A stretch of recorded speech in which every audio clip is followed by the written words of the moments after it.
Oke, kita lanjut dari yang tadi itu kan di high volume air sampler kita butuh sebuah filter. Nah, kemudian gimana sih kita cara memilih filter? Beberapa filter yang bisa kita gunakan di high volume air sampler ini ada filter serat kaca, filter fiber silika, dan filter selulosa. Mungkin filter yang lain bisa digunakan ya, tidak terpaku pada tiga, tapi ini adalah yang umum digunakan. Nah, kalau filter serat kaca itu biasanya dipilih karena dia memiliki kelembaban yang tinggi. Kemudian filter serat kaca ini biasanya itu dipilih karena dia bisa mengumpulkan partikel dengan kisaran diameternya 0,1 sampai 100 mikrometer. Berarti kan kalau PM1, PM2,5 kalau pakai filter serat kaca ini mampu gitu. Nah, dapat filter serat kaca ini juga paling sering digunakan aja juga karena pengumpulannya itu efisiensinya sampai 99% gitu untuk ukuran partikelnya 0,3 mikrometer. Nah, ini kan berarti kan kalau kita mau melihat PM1, PM2,5 sama PM10 ini kan bisa ya karena dia kan bisa sampai dengan 0,3 mikrometer ya. Kemudian kalau kita mau mengukur pakai high volume air sampler ini tadi, kita bisa menggunakan filter yang bentuknya segi 4, seukurannya itu kertas A4 ya. Nah, filternya ini memiliki porositas antara 0,3 sampai 0,45 mikrometer. Nah, dengan kecepatan pompa vakumnya itu kita bisa menggunakan 1000 sampai dengan 1500 liter per menit. Kemudian, pengukurannya ini kan kita kan dia ditangkap sama filter ya. Nah, ditangkap sama filter itu kita cuman bisa tahu total suspended particulate TSP. Seringkali Ibu bilang bahwa semua partikulat debu itu dia cuman bisa dijadikan satu. Biasanya rata-rata dijadikan satu sebagai total suspended particulate. Jadi tidak dibagi-bagi PM10-nya berapa, PM2,5-nya berapa, PM1-nya berapa, tapi dari TSP.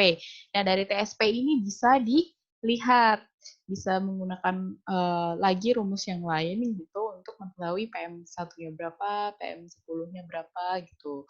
Nah, alat ini dapat digunakan selama 24 jam ya untuk setiap kali kita mengambil contoh udara ambien. Oke, sekarang kita berlanjut ke bagaimana kita menentukan lokasi uji udara ambien ya. Nah, kemarin kita sudah mempelajari ada teknik sampling udara emisi, yaitu teknik sampling udara seperti yang di Cerobong. Kalau masih ingat apa ya namanya? Kita pakai alat apa? Namanya kita pakai alat isokinetic sampling train ya, kalau untuk yang cerobong asap. Nah, teknik sampling udara ini sebenarnya dibagi dua, yaitu teknik sampling udara emisi, juga teknik sampling udara ambien. Kita kemarin, waktu minggu pertama banget kayaknya itu, kita belajar bahwa udara emisi sama udara ambien itu berbeda. Kalau udara emisi adalah udara yang dikeluarkan dari sumber-sumber emisi, seperti misalkan cerobong asap, knalpot kendaraan bermotor, dan sebagainya. Nah, kalau yang udara ambien itu berarti udara yang berada di sekitar kita yang kita hirup sehari-hari ini namanya udara ambien. Nah, kalau teknik samplingnya berarti dibagi menjadi berdasarkan udara emisi atau udara ambien. Kalau udara ambien berarti kita menyampling kualitas udara pada media penerima polutan udara. Ya, jadi bukan langsung di emisinya, di sumber emisinya, tapi berada di udara ambien di sekitaran penduduk ini ya. Kita mengambil sampling kualitas udaranya. Oke, nah prinsipnya dalam menentukan sebuah lokasi sampling itu data yang kalian peroleh itu harus bisa mewakili daerah yang sedang dipantau atau berarti kita memenuhi persyaratan yang ditetapkan. Persyaratannya apa? Salah satu adalah area dengan konsentrasi pencemar tinggi. Kemudian area dengan kepadatan penduduk yang tinggi. Itu kita harus mengadakan uji kualitas udara di situ ya. Kemudian di daerah sekitar lokasi penelitian, di daerah proyeksi, dan harus mewakili seluruh wilayah studi. Biasanya kalau kita mau melakukan sebuah uh, penelitian ya, sebuah penelitian, kita kan misalkan dalam satu area yang besar. Dalam satu area yang besar kita nggak mampu untuk semua titik kita sampling, berarti biasanya kita pakai cara itu adalah worst case. Jadi kita harus tahu worst case itu di mana, yang paling parah ya, yang paling parah di mana, itu yang kita sampling, kemudian baru kita modelkan. Biasanya seperti itu gitu untuk yang ini ya.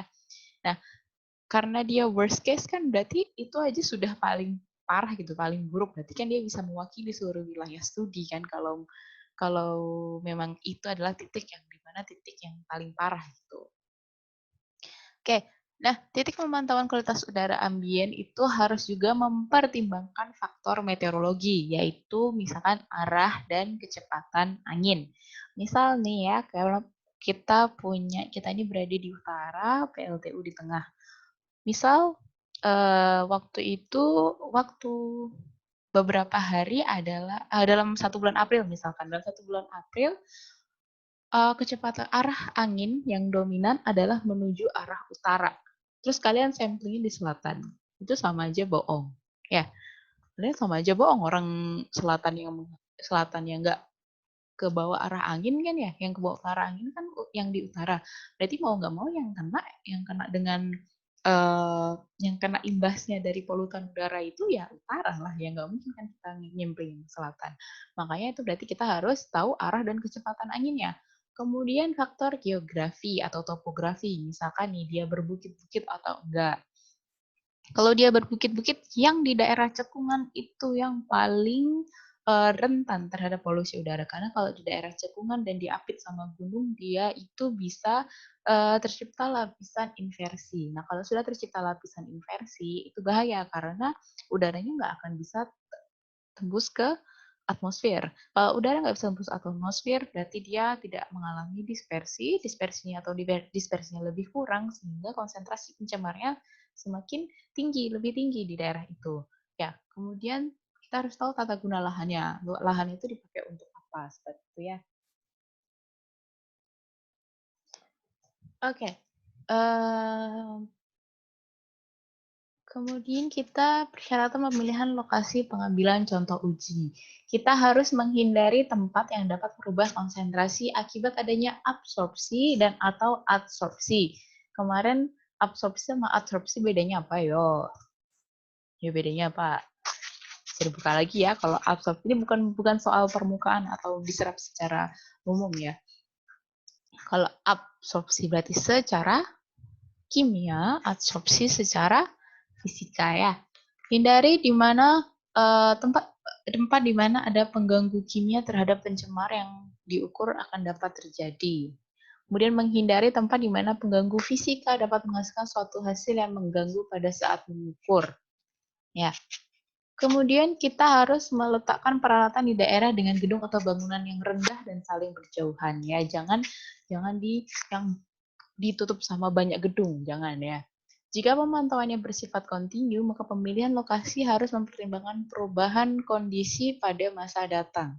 Misalkan kalau kita bikin satu stasiun pemantau udara, kita harus bisa pemerintah itu juga harus bisa lihat ini nanti sekitarnya pembangunannya seperti apa gitu loh. Jangan kalau kita bikin stasiun di situ terus diisi sama bangunan-bangunan tinggi, itu sama aja bohong. Pembuatan stasiunnya akan nggak optimal gitu kerjanya ya.